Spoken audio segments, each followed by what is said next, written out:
All right, everybody, welcome back to another edition of the Lasting Learning Podcast. For those of you that have listened for a while, you know this is a podcast about schools. That's really not about schools. It's about people. It's about life. It's about the stuff that really matters, both inside but mostly outside of the classroom. These last few weeks, we've been extremely lucky because we've had some awesome people join us, and today is absolutely no exception. Today we have a person on who some people know her as the human emoji. Some people know her as the woman that just likes to cannonball in and be real. I don't know if she would acknowledge this or not, but I call her a friend. Tara Martin is just one of the most amazing people I know on this planet. She's got a smile that's infectious, a personality that's just engaging, and wisdom galore. So today, I just want you all to get to know Tara a little bit. Tara, thanks for joining. I'm excited. Thanks for having me. I'm really excited about this one. Absolutely. I'm super stoked to have you here. So Tara, I just painted a big, broad description of who you are, but there might be a couple people in the world that actually have never heard of you before, which is just bizarre. I don't know how that's possible. I bet there's a billion of them. But so go ahead and introduce yourself to those people that have never heard of you before. Fantastic. Well, I am a mom of a boy who just started college. Like, he is in his first semester, Pitt State. So super excited about that. I'm also, that's my favorite role in this life, by the way. And I also am an educator. I started my career in elementary education, moved later into instructional coaching, and then administration, where we started an instructional coaching program from the ground up. So a lot of fun at the district level administrative role, getting to work with coaches, which was my heart. And recently moved into a role with Dave Burgess Consulting. I am the director of PR and communication. So I get to do it's much like being an educator. Like, your role, you have a cool title, but you do like a jillion things, right? And so I get to do all kinds of fun stuff for helping authors amplify their message and share it out with the world. And our authors are typically educators. So it's so a part of my passion. And my second passion is I love to write.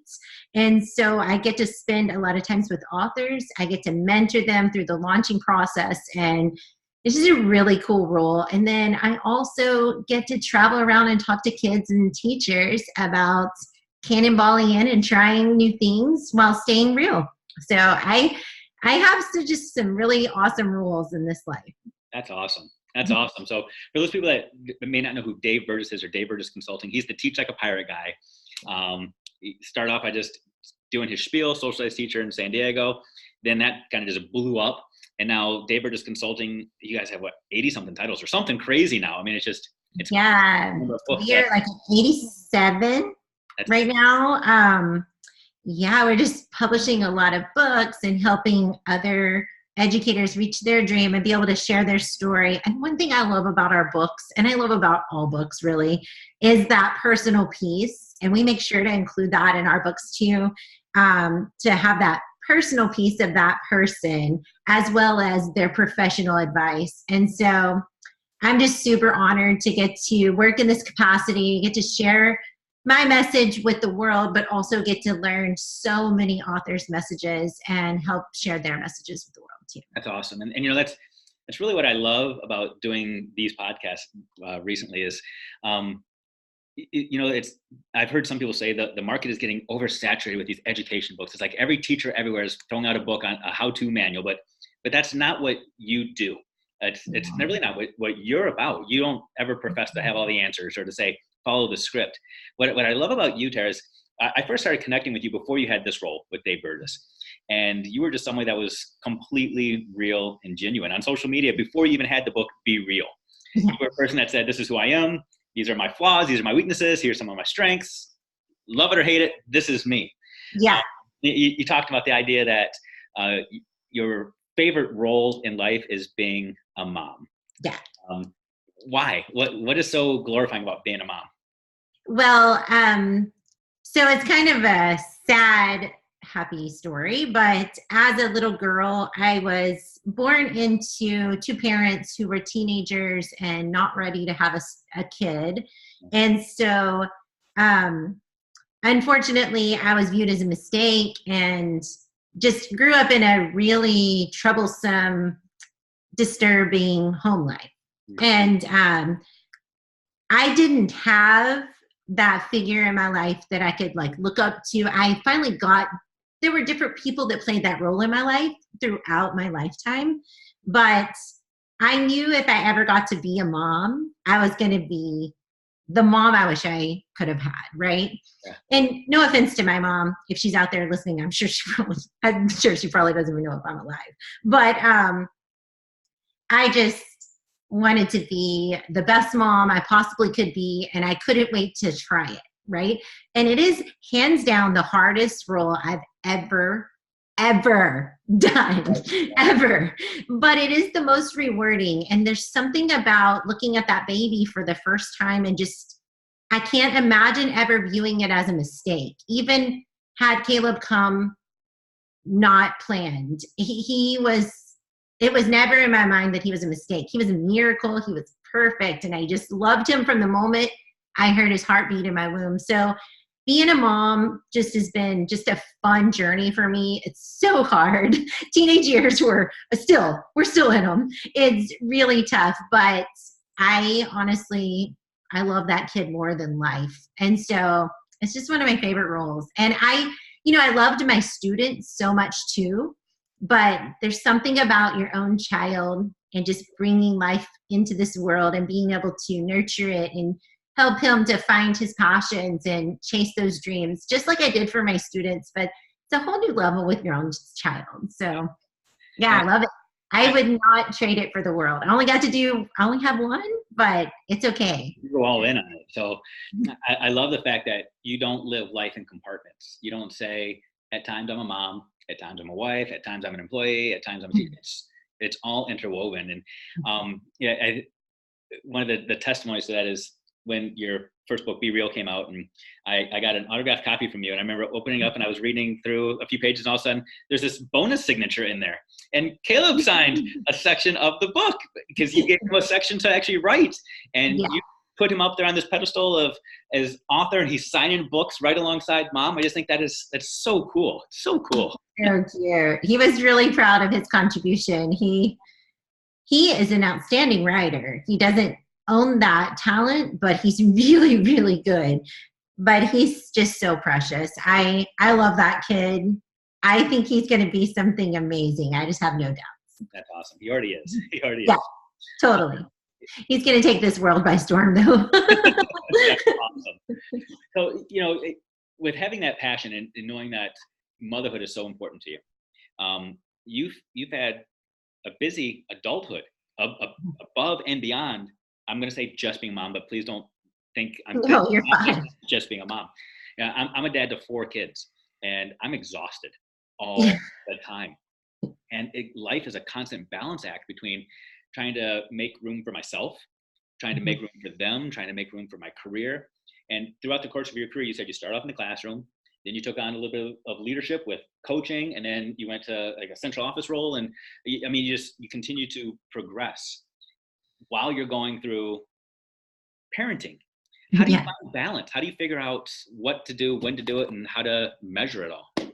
Oh my gosh, Dave, you should not take notes from me. It's not good. Balance is hard. Yeah. Yeah. I think honestly, if I ever meet someone who's super balanced, like I think I will just probably like follow them around with a camera and just program everything they do for like a month. And so I could try to study it and learn it. But balance is just hard, like I think a lot of times in our roles, especially like in the classroom as an administrator and in my role now, I'm in my passion, right? Which is why I'm always striving for something else. Like there's no plateau for me ever, and that's the L in real. So real is relatable, exposing vulnerability, approachable, and learning through life. And that is me. And I am definitely the L. I'm all of them, but I never leave off the L. I just want to keep learning and growing and learning and growing. But I honestly think, there are many times I've been off balance. Like, my son told me last week, in fact, when he was down from college, like, do you ever stop working? Like, surely there's other stuff you want to do besides writing and doing stuff that you do. And I was like, golly, like, he's like, when's the last time you refurbished furniture? And I'm like, gosh, I don't even remember. But I used to love to do that, find old pieces that looked all broken down and restore them to something new and give them a new life, and then donate them to somebody who just got a home. And all these things I used to love to do, I've kind of put them off to the side because I can't balance everything, right? And so I think if I stood here and said I had it together, I would be lying. But I do try to, this is kind of where I do compartmentalize. Like, I try to make it down certain lists. I have a daily list, and I have an accumulative big, huge Google Keep list of all things I need to do. And personally and professionally, it's just all mixed together. And so my daily list, I just kind of drag things over on another Google Keep list, and I try to accomplish those things daily. And ideally, at the end of the week, then I take some time off. But it doesn't always happen like that. I wish it did. But no matter what, I think if you got to make some time for self. So it's very important to me to work out. That clears my head. It makes me feel better. No matter how busy I get, I make time for that. Mm-hmm.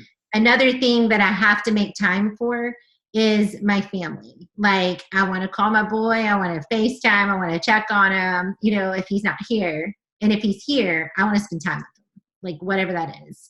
And then I love writing, and I have to write every morning.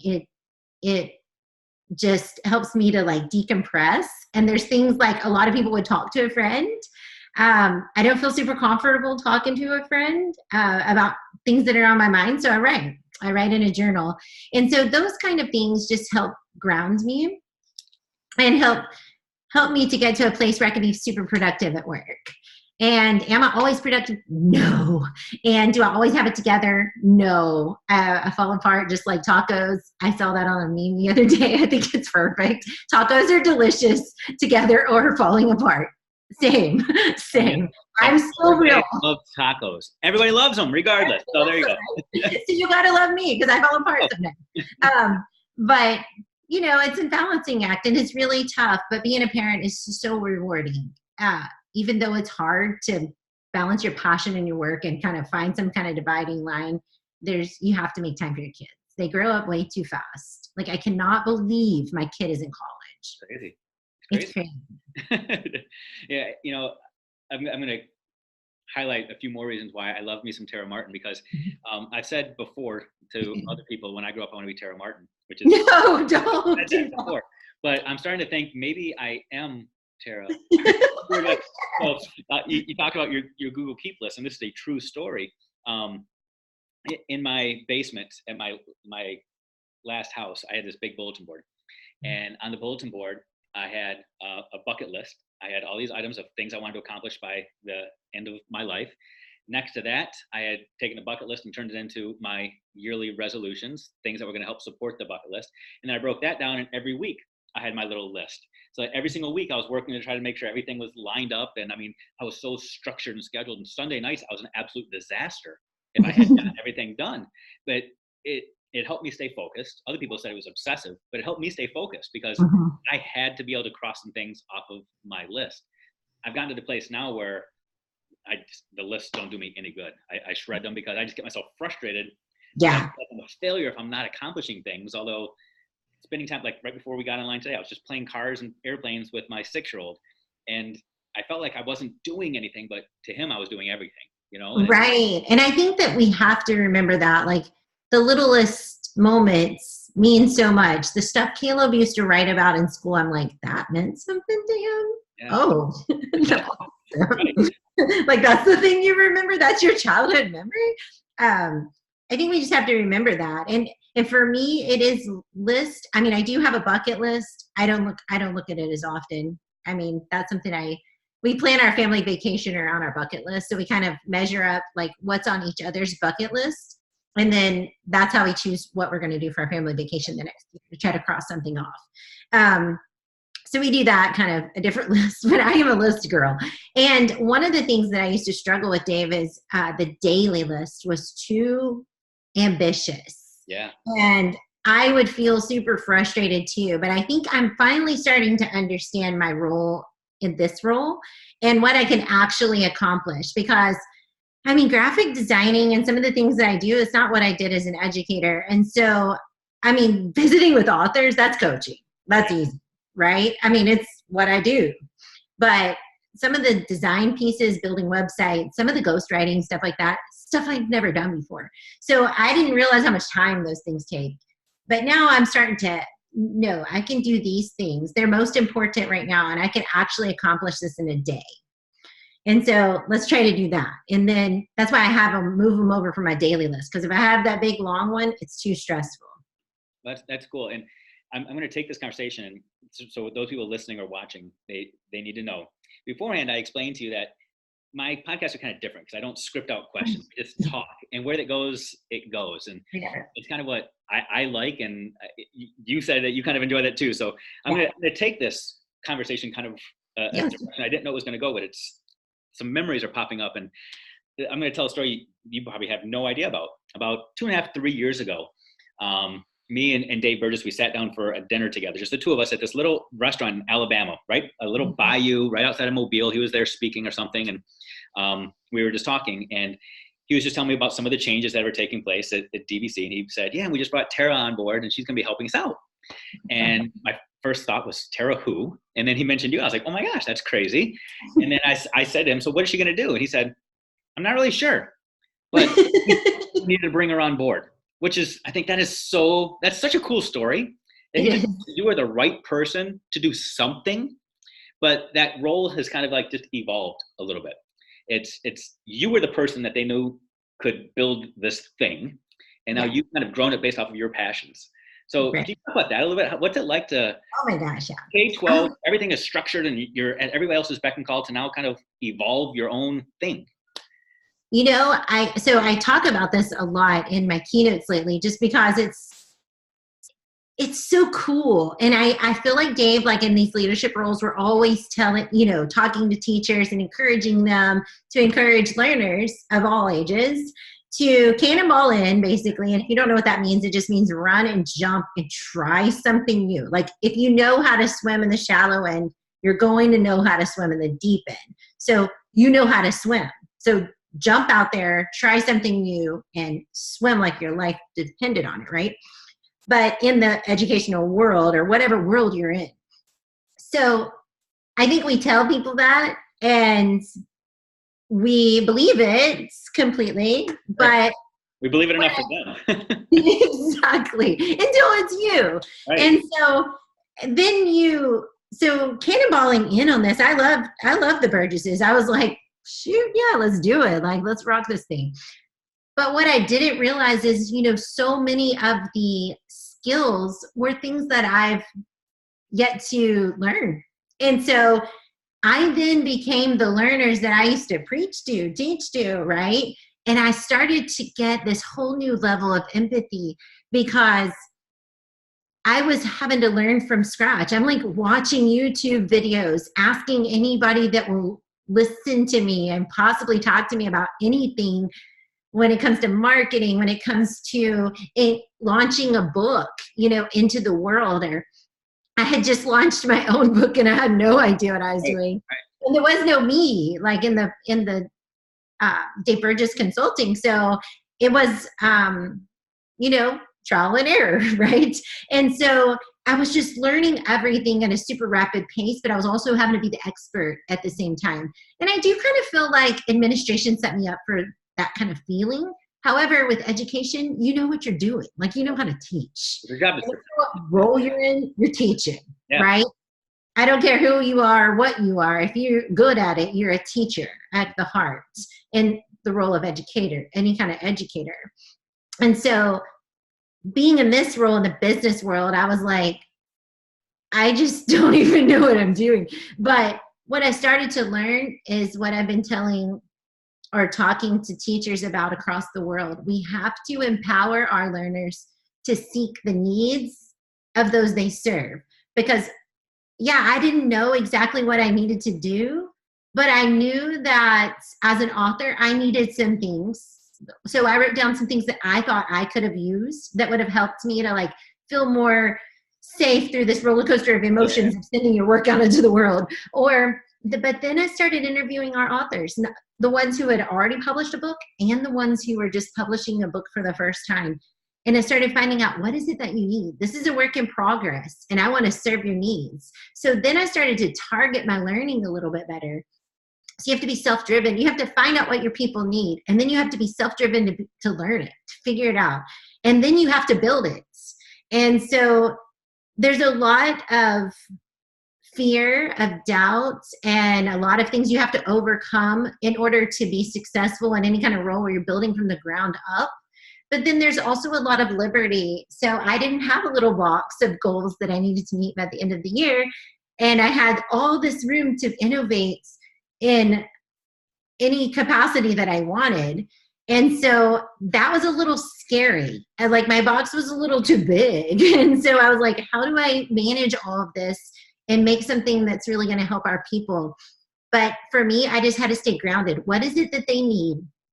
And what is it that I'm going to provide that's going to help them? But not only help them, but help share their message, because that was super important to me. It's not about making sales necessarily. It's about sharing this very important message to this person and providing just different systems in our business that would support them, not just for the launching phase, but throughout all the phases of sharing your message out with the world. And it's hard. I mean, when I was the about 6 months in, when I'm like, gosh, I wish I had a goals meeting where I can just see like, how am I doing? Like, are my close? Am I halfway there? But that wasn't something that can really happen. And we're so structured like that in education. Like, we know the district level goals. We know what our needs are. We know how we're going to meet them. I told you I'm a list girl, right? But I started having to innovate, in a way that met the needs of those that I was serving. I had to figure out if it's meeting their needs and I'm checking in with them, then I'm probably doing well. And it never ends, because we always have more needs, and I learn more skills. So it's really cool for both the learner and the people, because you start to feel more confident in your role, but also you start to see that, oh, wow, they're really benefiting from this. And so it encourages you to keep learning new skills. I don't know. I love it. It was challenging for all of us, I think, but mostly for me, just because I was like, I want to be super good at it. And I don't know that I'm really good at it yet, even now. But I do know that there are a few skills that I think we could teach learners for future jobs that they have no idea what they're going to be doing. Yes, yes, yes. And that really, I know we say that, and I know future ready and all these different things are really preparing our kids. But man, when you live it, it's a whole new ball game, Right. Right. And I'm confident that teachers everywhere are listening to this message and making those connections between just teaching content and getting them ready for their first job, but not necessarily preparing them for life and all the transitions that can take place. So I think that's super powerful. Something else that you've mentioned, and I see it kind of as a theme through all this. You mentioned it in passing, and it related to me. I was going to mention it when I was talking about how I am Tara Martin, but you talk about in the morning, you've got things running through your head, and some people would reach out and pick up the phone and call a friend. But for you, you sit down and you just write. And selfishly, I'll spin this about me right now. And I'm the exact same way. I don't have people that I can pick up the phone and call and reach out to. And I've created this bubble myself. I get it, but that's where I'm comfortable. Yeah. But at the same time, I love connecting with people like this. I love connecting with audiences from a stage, or interacting with people that are strangers, or with my PLN, but not necessarily in this super intimate way where I feel like where they're going to be able to see right through me. And Right. at times I'm battling between what I need versus what I think they need. And I'm trying to provide value to others, and seemingly at times like sacrificing what I need. And I'm wondering how that works out just in your day-to-day with your work life. Because you said you've got a couple books out there right now. And I'm sure there's a part of you that every single day wants to just go out there and be promoing Tara Martin's Cannonball In and Be Real, and I'll do that for you right now. If you don't have those, go get them. Cannonball In is an amazing picture book that will relate to kids and adults. Be Real is just like it's this right here, being real and educating from the heart. Go get those books now. But your job is also to amplify the voices of 80-something other people.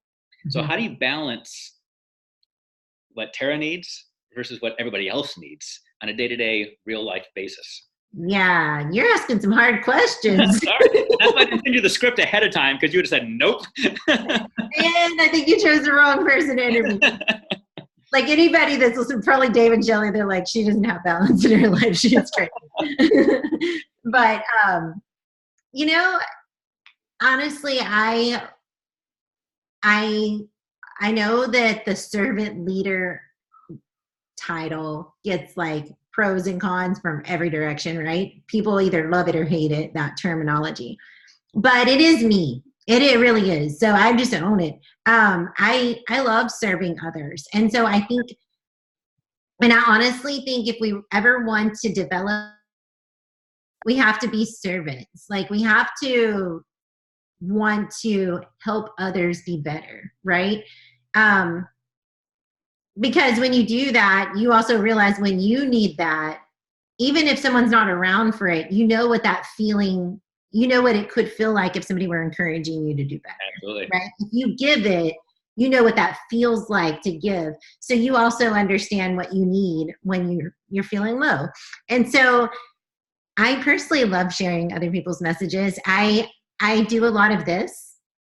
So we Google Hangouts, and I have meetings with the authors at the onset when we're talking about their book and their message, so I can get an idea around it. So when I'm creating, I'm thinking about them and their message.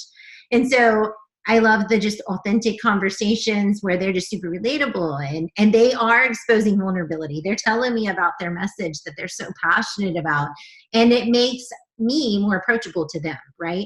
And we start to learn. And I know I'm going through the real acronym, but it makes You're sense. good. It's perfect. And then we learn, like, okay, I now know how to serve you best, and I kind of know your love language, right? Yeah. Work love language, whatever. I start to know, like, this one needs some words of affirmation, like they need that encouragement, and they might need that later down the road. It all goes back to coaching, and it really goes back to being an administrator too. So many of my skills in the past relate exactly to what I'm doing right now.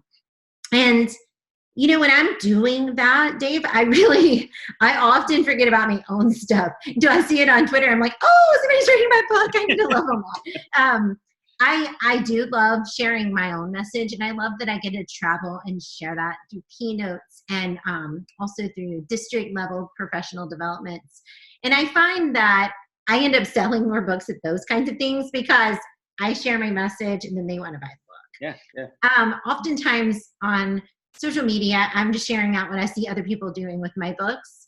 And that's cool to me. I really love amplifying other people's messages. It honestly, it just fits me. And it's something that I think if we're all winning, we're all sharing our realness, then we're all winning, right? That's good. That's so good. Yeah, I think, as an administrator, I know that at times I've drifted astray, and I'm sure there's lots of people that have done this, where naturally you become a designated leader by title because you were good at something somewhere else. So I went Right. from teacher to assistant principal, and I became an assistant principal because they said I was a good teacher. And I became a principal because they said I was a good assistant principal. So your ego starts to swell, and you start to think, okay, I was good at it. And if other people want to be good, they just need to do things the same way I was. Because look, I was recognized, Right. So you get into this fuzzy little area where you want to serve, but you also want to create these copycats or these robots or whatever. And I feel like in your role right now, you are taking that to the nth degree, where you're able to recognize what you needed as you were coming up. As you were putting your books out, you said, here's what I would have wanted, but you're also trying to recognize the needs of others. And it's a cool thing that you're doing. And I would say that you are definitely killing it in your job, even though I don't know the numbers. You said you wish you had the 6-month goal meeting. I have no idea what your job description really is, but you're amplifying voices everywhere, and you really are out there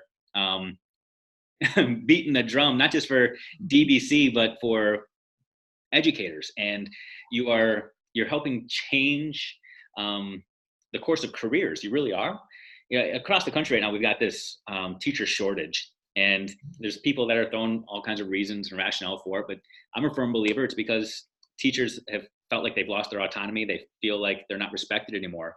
And I think the work that you're doing right now is helping shift that. You're changing that because every single DBC book out there empowers teachers. It gives teachers an opportunity to have their voice back and to feel like they can go out there and make that difference. And people that buy into or have always bought into this message are now able to feel like, oh, I'm not alone. I can stand up and I can keep doing this. And I feel like you're changing destinies and generations by what you're doing. So Oh, I don't know about all that, but I do know that I really just, I love this role. I think it's so cool to get to, Dave and Shelley, they wanted to keep that personalization that they had always had when they were so small.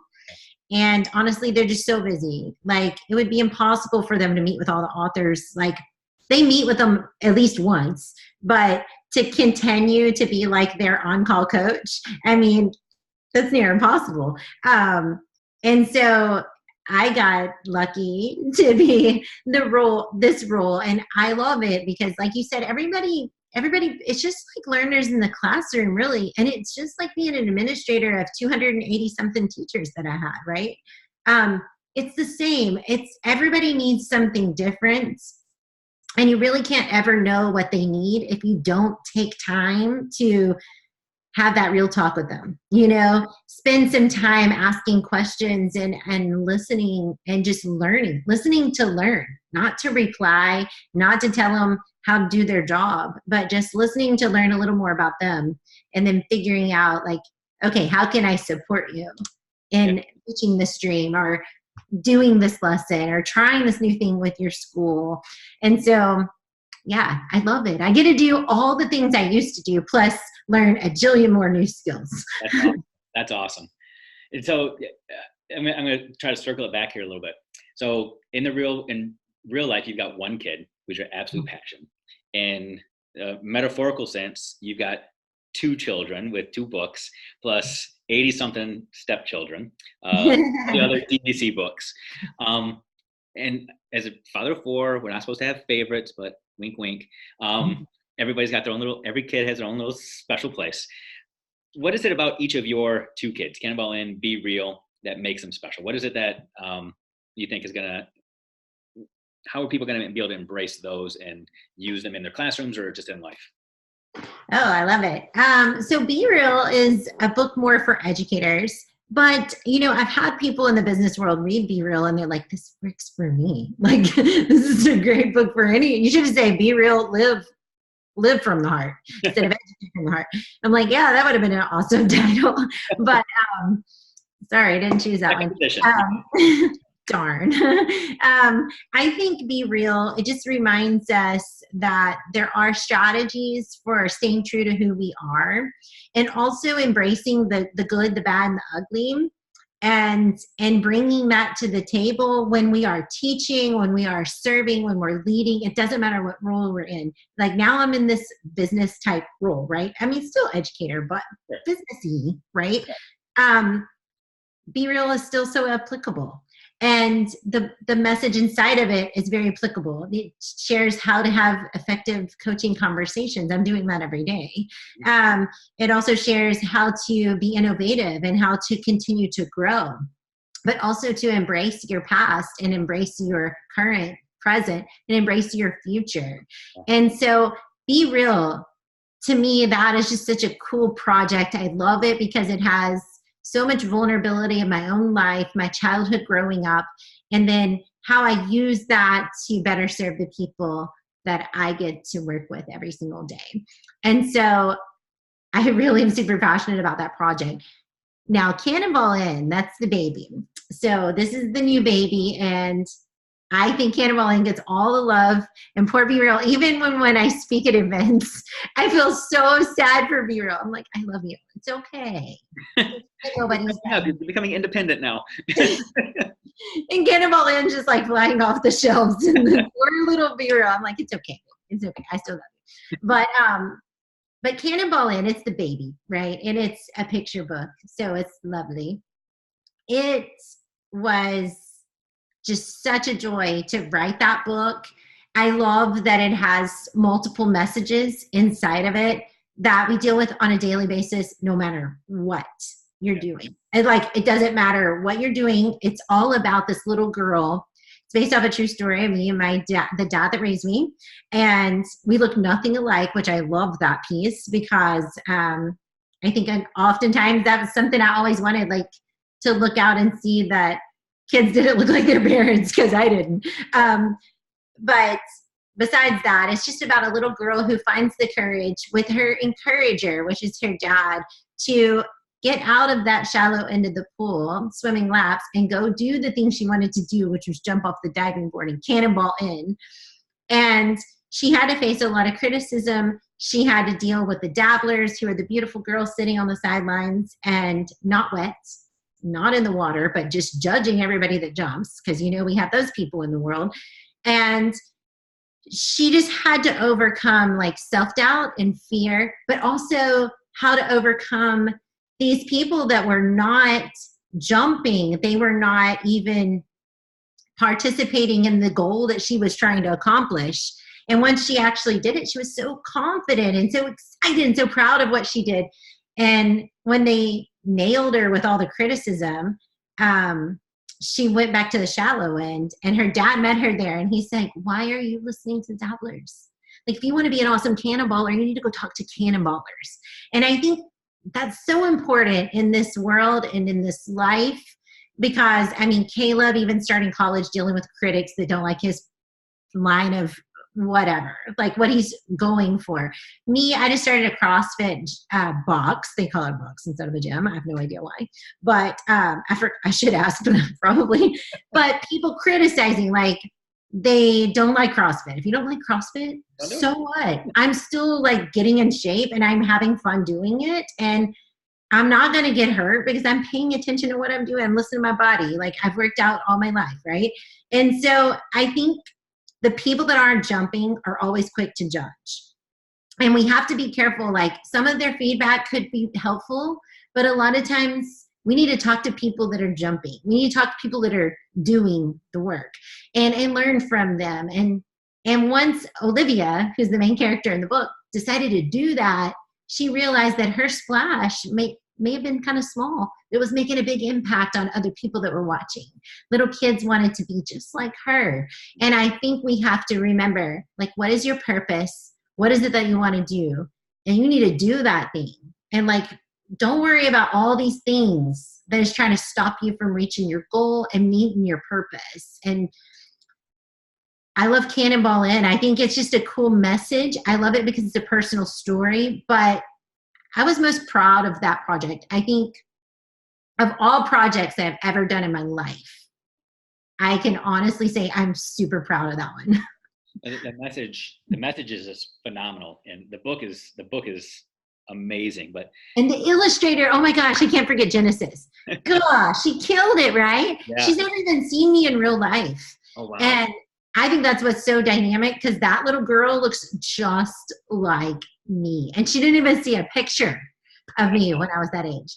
And my dad looks so much like my dad. So I was just like, she just nailed it with all the emotions. And I just, can't thank her enough for helping me. That's so good. So good. The reality is, the people that are probably listening to this podcast, the people that listen to podcasts or search stuff out like this on YouTube, are people that are looking to change things up, looking to amplify their voice. And they're looking to other people to say, it's okay. It's okay to speak up. It's okay to go out there and do something, because schools are places where the status quo prevails. I mean, the status quo is an okay place to be. I was just listening to George Kiros just the other day talking about traditional education is still okay at times. So we're not saying tradition is bad, but what we're saying is just holding on for holding on's sake can be bad. And what tends to happen in schools is the naysayers, the doubters, are the ones that speak up the loudest. And they try to silence voices of people that say, let's try something different. Let's cannonball and let's just try something big next week with our students. Let's try something big this year with our culture. Let's do something different. And we're afraid to speak because we're listening to those people that aren't willing to get in the pool with us, Mhm. as opposed to leaning into stuff like this where you say, wow, there are people out there that say it's okay. And you just got to pour yourself into messages like this. You know, Yeah. whether you're religious or not, it's the reason why people show up to church on Sunday after Sunday after Sunday, because they want to see that there are people out there that think like them, and Yeah. they want to know it's okay.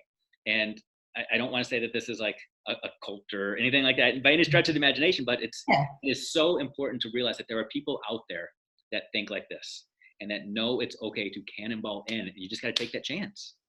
Well, and I think honestly, if you don't want to grow, then don't cannonball in.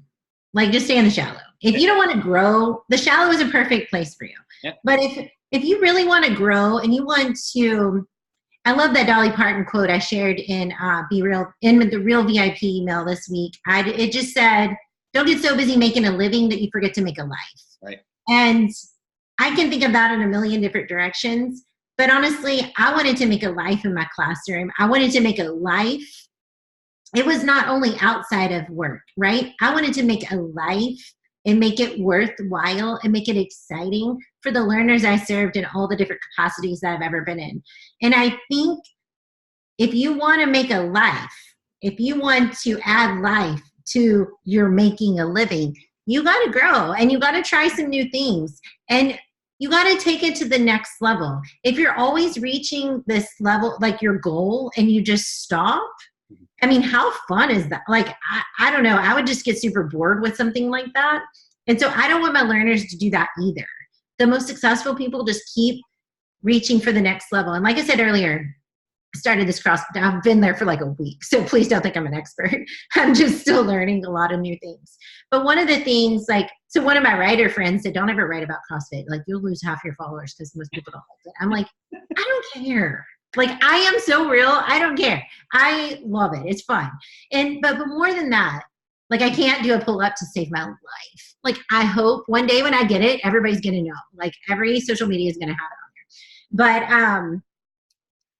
But just meeting a pull up is not the end. You know, like, there's always the girl that I was talking to. She's like, girl, there's always the next step. You're never going to be the expert in anything in this class. Just put it in your head. And I'm like, what I love. It's almost like the perfect classroom because everything's differentiated for everyone. And then there's no plateau. I mean, there's people in there that are compete in the like CrossFit games. And then there's people like me that's just like working out. Right. And so I think we have to be like that in the educational world. We have to make modifications for everyone. I'm not doing pull-ups. I'm doing row rings because I can't do pull-ups. But I'm still building the same muscle that I one day will use for pull-ups. And we have to do that with the learners we serve. And then we always have to stretch them to the next level because there should not be a top. So good. You know, this past week, whenever this airs, it'll be a couple of weeks ago, but in real time, this past week, the Teach Better team just released a book through DVC, Teach Better. And I had the opportunity to lead their Twitter chat, mastery chat, on Thursday. And that was the entire focus of the conversation of what is mastery and do you ever get it? And too often in education, we define got it and don't got it like this binary term. And I think that you're spot on. I think sometimes teachers, we fall for that trap too. We think I'm a good teacher, so I don't have to keep getting better. Or you're a student that already got it, so you don't have to keep moving. I think I love how you just illustrated that through CrossFit and how it's this process. You're never going to quite get it. You're always getting it. You're always getting closer and getting better and better and better. And I would argue that's why you have job security forever, because there are always going to be people like us that say, I need more. And you can just go out there and find something for us. So it's so good. You know, I think honestly, it's probably job security. That mentality is probably job security for anybody, right? Yeah. Because, I mean, if you think about back to when we were talking about, I didn't have goals in this role. Yeah. So I had to create goals myself, right? But there's no level. There's no top. There's also no bottom, but there's no top. And so I know that I just have to keep changing with the people and keep making it all about the people and keep serving in the best way I can. And whatever we're putting out there, we're helping our readers. We're also helping our community. We're helping our authors. And so life in general is all about cannonballing in. And I think if we really ever develop that mindset, the more you cannonball, the better you get, right? It's fun. But I didn't stop at cannonballing. Man, when I would go to the city pool after I learned to cannonball, it was like a flip. Then I was wanting to try flips. And I was belly busting like crazy. But I was learning through the process. And before you know it, I could do a flip. I could do a back dive. I could do a double flip off the back. Like I could do all kinds of things. But it all started with one cannonball. And it never really ended until we just stopped going to the city pool for whatever reason. But in life, it should never really end. Like you just keep growing, keep trying something. So good. I said that before we started that the way I typically end these, I say, give me like the 30-second speech for wrapping it up. And I think you just like dropped the mic right there. You summed it all up in those amazing stories. So it's okay. I want to just take a twist. And I'll just ask you, what's next for Tara? What's the next big thing? I don't know. I am currently getting to travel a little more. So I get to speak. Coming to Michigan in a month. Yes, I'm coming to see you. I'll be in Mass Q. I have a few conferences this fall and a few in the spring as well. So I'm really excited about that. But one of the things I'm most excited about is in December, I'll be speaking at an assembly for kids all about Cannonball In. And I'm kind of interested in branching out a little more in that direction where I'll be speaking to a bunch of middle schoolers, I think 600 middle schoolers. So I'm just excited about reaching out to students and reminding them that, you know what, especially at that age, there's so many people that are pushing against you, making you feel like you have to belong in a certain mold. You have to be something that you're not. And just encouraging them to not only be real, but to cannonball in and to try these things and to find what makes them them. The good, the bad, and the ugly all makes them them. And bringing all that to the table, I think that is something I'm super excited about. I haven't gotten to do a lot of that yet. And so being able to speak at these bigger assemblies and motivate students to be real and to cannonball in, I'm just stoked about it. That's awesome. Yay. I'm so happy for you. It's so good to see somebody that's truly living out their dream, following their passion, and like that infectious smile I talked about, it's just real. It is real because I think that you recognize that you were truly getting to fulfill your potential here too. And it's really cool. Really cool. Good for you. Well, thank you. Thank you, Dave. I'm very blessed and very appreciative for all the different people that have believed in me, the Burgesses, my grad school professor, my second grade teacher who taught me to read, just all the educators and coaches in between that didn't give up on this little mistake, right? And so I think there's a lot of people out there that just need that message. They need somebody to believe in them too. So I'm excited to be able to cheerlead and help them grow. That's so good. So good. Well, Tara, I just want to say thank you for giving up time today and having this conversation. Selfishly, it's something I needed to hear. And I know it's going to help others as well. It's just going to empower so many people. It's going to help people just express their own vulnerability and be real and go out there and take those chances tomorrow. So yeah. You are absolutely killing this thing called life. Don't change a thing. Just keep preaching it from the rooftops. It's absolutely amazing. Well, thanks for having me, Dave. I'm super honored, so appreciative. And I love these impromptu podcasts. They make my heart happy because it's real. That's awesome. But thanks again. Thank you.